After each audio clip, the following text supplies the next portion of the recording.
Tonight, Nightmare Narrative presents Nightmare Now, as we journey through space and time to uncover the monsters, the strange, the extraterrestrial, the paranormal, and the mind-boggling mysteries of the universe. So sit back, relax, and be scared on this episode of Nightmare Now, Spirit Voices.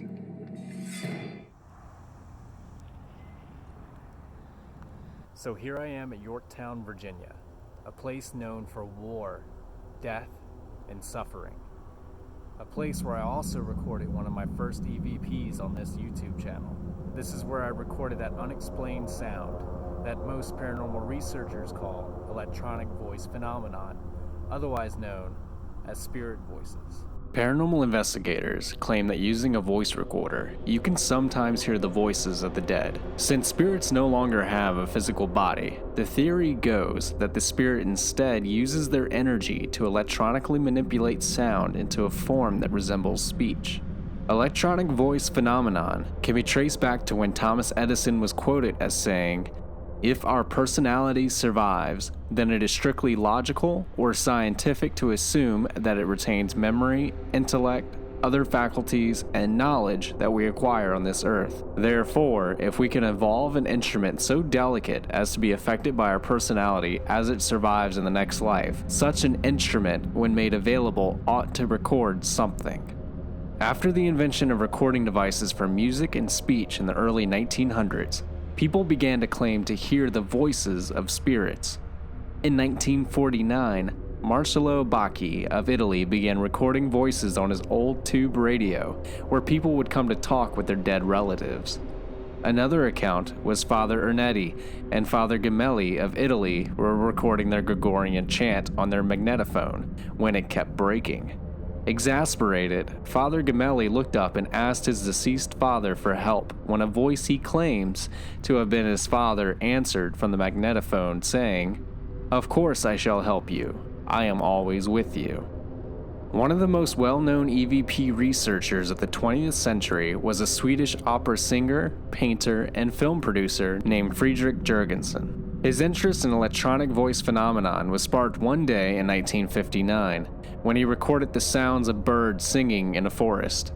When he played the tape back, he heard a female voice say, "Friedrich, you are being watched. Friedel, my little Friedel, can you hear me?"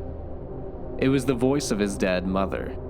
Jurgensen went on to record many other voices over the next 4 years, and he published 2 books, Voices from the Universe and Radio Contact with the Dead. Dr. Konstantin Raudiv, a Latvian psychologist, heard of Jurgensen's experiments several years later. At first, he was skeptical, but then he tried the technique himself and wound up recording many voices, including that of his deceased mother. In the 1960s and 1970s, EVP became a popularized technique for any paranormal researcher. Maybe this is what we have on this tape. And I'll play it to you now, and we'll see if Phil and Hollingworth got anything like you were talking about. The devices included radio oscillators, cassette recorders, hell, even people were using their televisions to hear a spirit voice through the staticky channels that made their own white noise. Today, you can see EVPs in popular culture like the movie White Noise, and the endless paranormal investigator shows that claim to have produced spirit voices. So now it is time to give examples of EVPs. Paranormal researchers and investigators, such as myself, have a very specific technique for listening for EVPs. We put ourselves in a quiet room with very little distraction so we can listen for the tiniest change in audio. We use quality headphones to pick up the quietest of sounds, and we listen to the ambient background noise like an air conditioner, clock, cars, people talking in the background, and we also listen to the people conducting the EVP session. Combined, this enables us to listen to the third layer of the recording, and that is where the spirit voices are. The sound of a spirit voice is different from a normal human voice that is in the room. The volume of it is low, but not off in the distance. It's what I describe as a loud whisper, as if the spirit is straining to be heard. I like to use the term EVP sort of like the term UFO. UFO does not necessarily mean that aliens are flying some spacecraft. No, it means that there is a flying object that is unidentifiable. I think of EVPs the same way. EVPs are not necessarily the voice of a dead person, but instead an unidentifiable sound that resembles speech or some other noise we associate with a living thing. But first, let's use this arbitrary classing system to identify the quality of the EVP. So firstly, we have Class C EVPs. These are often very soft and often indecipherable. These EVPs break the ambient consistent noise background and come into the forefront of your audio. Paranormal researchers listen for a sudden change in the recording. However, skeptics and believers alike can easily debunk most of the EVPs that fall into this category as a form of pareidolia, or hearing something that really isn't there. Here are some examples. To be here? If you don't want us to be here, just tell us and we'll leave. If you don't want us to be here, just tell us and we'll leave. If you don't want us to be here, just tell us. If you don't want us to be here, just tell.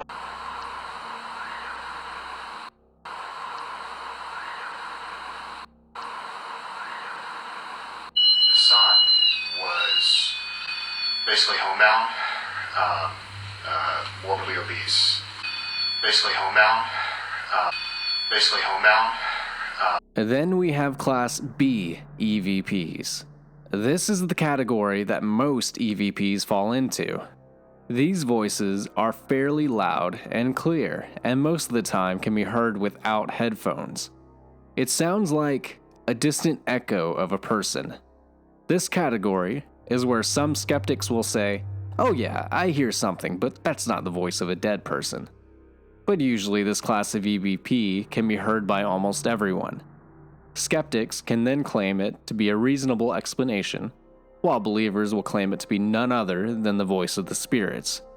Here are some examples of Class B EVPs.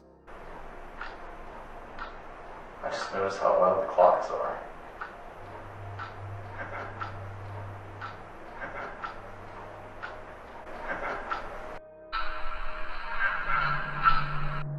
And I'm going to set the REM pod up.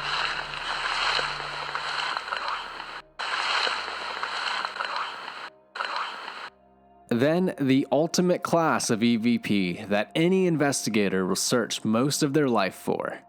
Class A EVPs. These EVPs are incredibly rare. At this point, it damn near sounds like another person is in the room. These voices are very clear and easily understandable. Skeptics will say somehow you faked this. This is someone in the room with you, or the TV was on, or there was radio interference. A believer will point to this class of EVP as proof of the paranormal. So here is my one and only example of a Class A EVP. This voice recorder is still on, okay? You can talk into it, and I'm going to head back upstairs.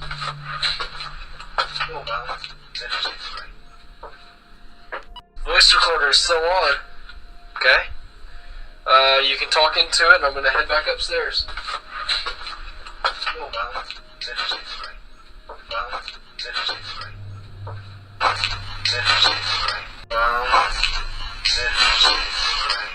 So what do skeptical people say about EVPs? Well, I have found an excellent YouTube channel called A Skeptical Human that does great videos on debunking the methods of ghost hunters and questioning the existence of spirits. Anton was incredibly gracious to allow me to use his video debunking ghost hunters, their equipment, tactics, and haunted houses, which the full video and channel is linked in the description below. In his video, I'm specifically looking at how he debunks EVPs. The first part, he talks about how modern technology can affect voice recorders and EMF readers. Maybe the ghost of Mr. Gallagher truly is fascinated by this oil can, or maybe some fat guy next door is microwaving a burrito.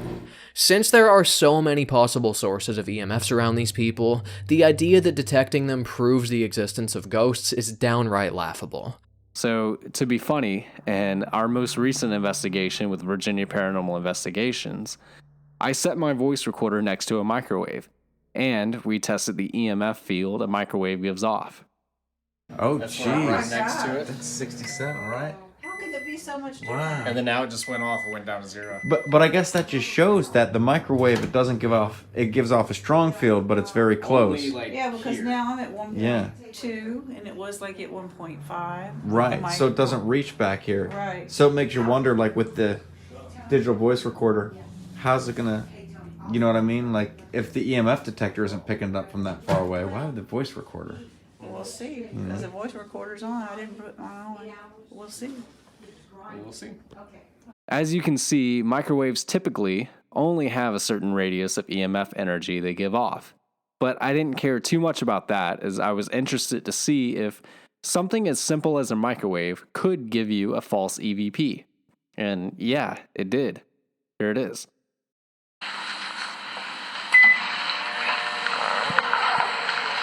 So, according to some skeptics, because that microwave is on.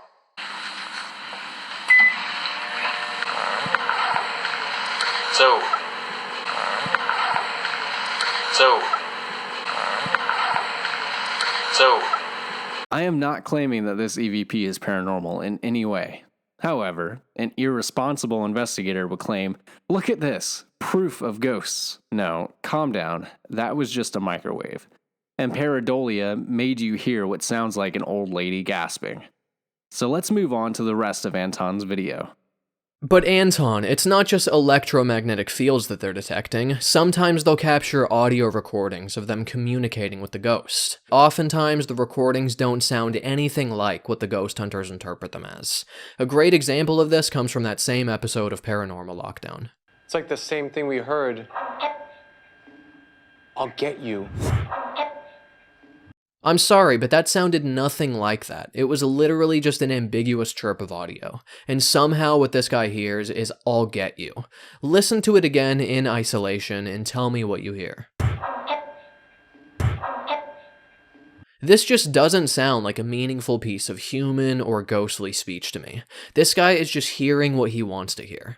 Putting subtitles on the screen and playing it back several times is supposed to prime your brain in such a way that you agree with him, but isolating the audio and honestly listening to it makes clear that this guy is making a mountain out of a molehill. On another YouTube channel called B a Paranormal Experience, they make it seem like they're having an actual back and forth conversation with the spirits. What was this place called, guys? What are we standing in? Does it say prison? Prison. My name is John. Can you tell me your name? Pam. Oh, there's a woman. Did you meet God when you died? Is there a heaven? I said yeah. This is pretty much exactly how these conversations with the spirit world always go. They ask a question, pick up a severely distorted chunk of audio, and they read into this ambiguous audio some kind of meaningful answer to their question. The problem with this approach is that there are so many different ways you can interpret these snippets of audio. Let's look at another example from this video and I'll show you what I mean. Are you a guard or are you an inmate? Inmate. If they had asked a different question here, the audio is vague enough that they could morph it into a meaningful answer to that question as well. Here's what I mean by this. How many children do you have? What's your name? What is your favorite animal? The point is, it really doesn't matter what they pick up on the audio, because it tends to be so distorted and unclear that you could conveniently hear a meaningful answer to virtually any question that you ask. If you think about it, what they're doing is distorting already distorted audio. What year was I born? Oh my god, he said 1994. Clear as day. Notice also the many jump cuts that they do. There's no telling from this footage what % of questions yielded nothing of substance worth showing. For all we know, they could have been there for 2 hours to only get 2 minutes of usable footage. This is clearly a case of counting the hits and ignoring the misses. They're obviously not going to show us the many examples where the questions weren't answered, or where the alleged answer was unintelligible nonsense, or completely unrelated to the question at hand. I also want to know why the ghosts are only seemingly capable of providing such pitifully brief, barely audible answers to their questions. Doesn't that strike you as a little suspicious? Why can't the ghost have a full-on conversation with them, like, hey, what's up, my name's Chris, I'm the ghost that hangs out here. What you guys up to? How can I help? Anton absolutely makes fair points when he says the audio is ambiguous enough that the responses can fit almost any question. Using jump cuts where we only see the hits and don't see the misses, and why is it that spirits can only say simple words and phrases? I will be doing a separate video on the latter, but I decided to test the misses. If I go back to the places I caught the more clear EVPs, I should be able to recreate it, right? If those places are so-called incredibly haunted, then I should get another spirit voice no problem. So, take a look. So here I am at the Nelson house. This is the exact same spot I was standing at when I captured the EVP.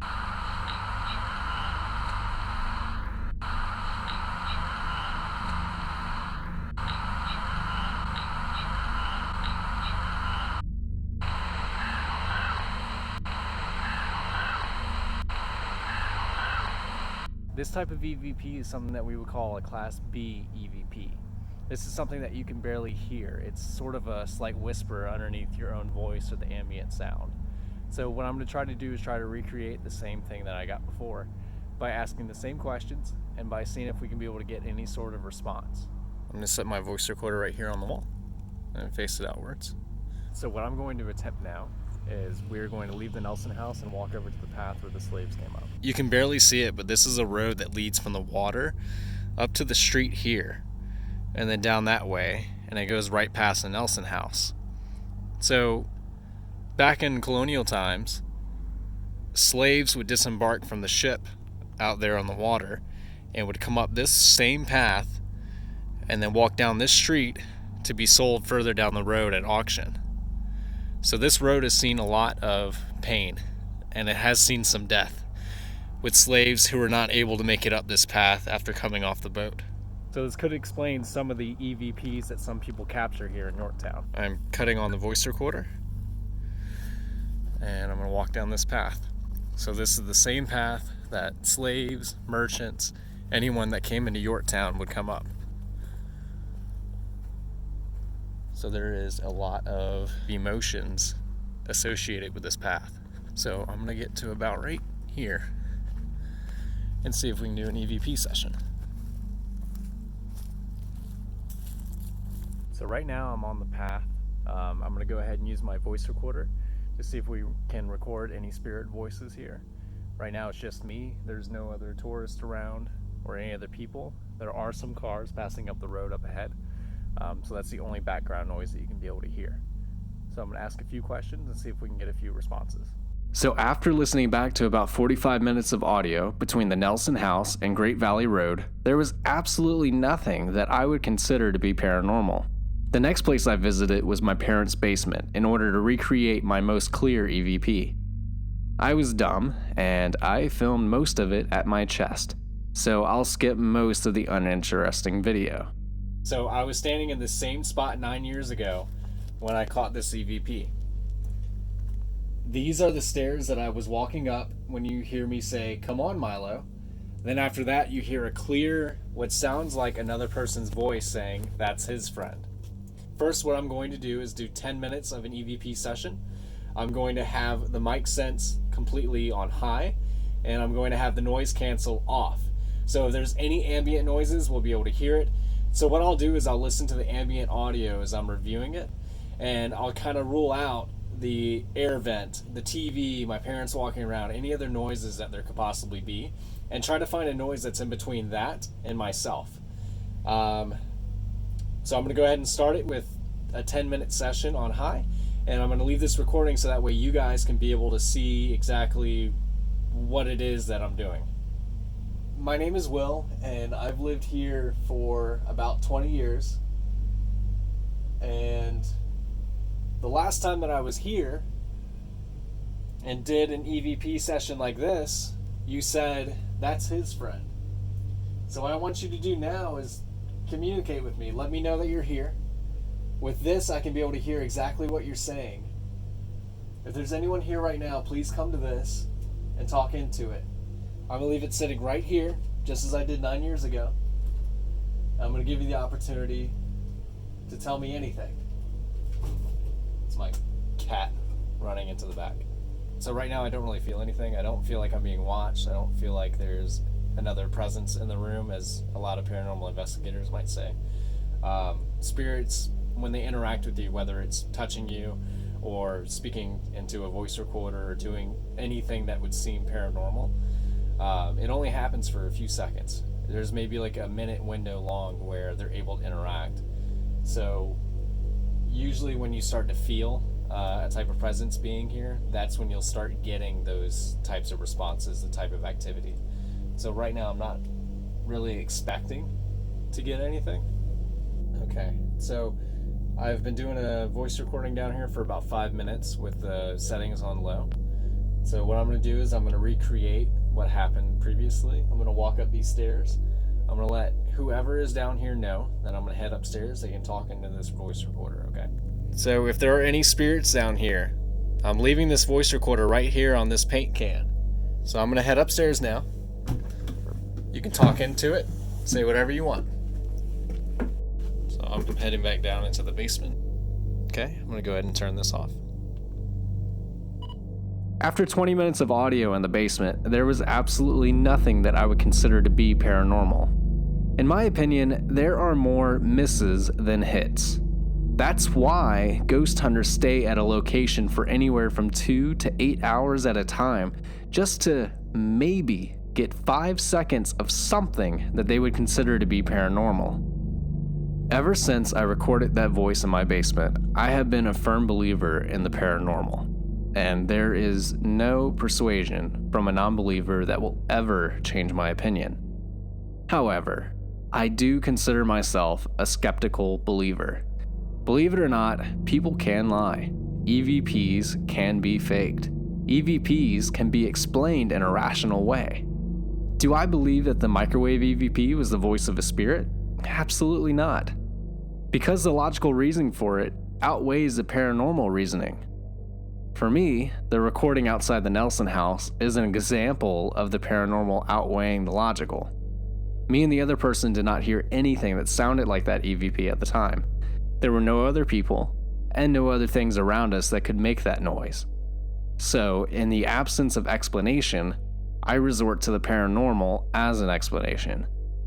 Finally, in the instance of the voice in the basement, I see absolutely no logical explanation other than the presence of a being that does not live on this plane of existence. If you enjoyed this video, like it and please subscribe for the next Nightmare Now, where we learn about the science of ghosts. And remember guys, sleep well.